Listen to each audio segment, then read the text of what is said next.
इसलिए आपके वज़ाइफ काम नहीं करते। मुश्किलात और मसाइब के वक्त में दुआएं और वज़ाइफ पढ़ना अंबिया अलैहिमुस्सलाम का तरीका है। हज़रत आदम अलैहिस्सलाम से लेकर हज़रत रसूल अकरम सल्लल्लाहु अलैहि वसल्लम तक जब भी किसी नबी को कोई परेशानी या आजमाइश आती तो वो दुआ और वजीफ़ा में मशगूल होता। और हमारी सबसे बड़ी कमज़ोरी ये है कि हम मुश्किलात व मसाइब में वज़ाइफ नहीं पढ़ते।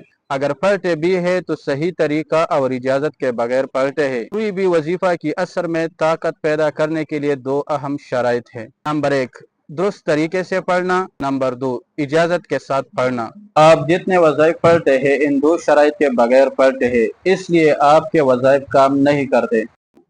खुसूसन 4 वज़ाइफ ऐसे हैं जिसको मशाइख इज़ाम अस्लुल वज़ाइफ कहते हैं, यानी तमाम वज़ाइफों की जड़। इसमें एक वजीफ़ा है हस्बुनल्लाहु व निअमल वकील। सबसे पहले इसके बारे में ये जाने कि ये वजीफ़ा कोई जाली आमिल का बताया हुआ वजीफ़ा नहीं, बल्कि ये वजीफ़ा वजीफ़ा कुरानी है। नंबर 2, ये वजीफ़ा वजीफ़ा इब्राहिमी है। नंबर 3, ये वजीफ़ा वजीफ़ा सुन्नत नबवी है। नंबर 4, ये वजीफ़ा वजीफ़ा सुन्नत सहाबा है। नंबर 5, ये वजीफ़ा वजीफ़ा औलियाउल्लाह है। नंबर 6, ये वजीफ़ा वजीफ़ा जेलानिया है।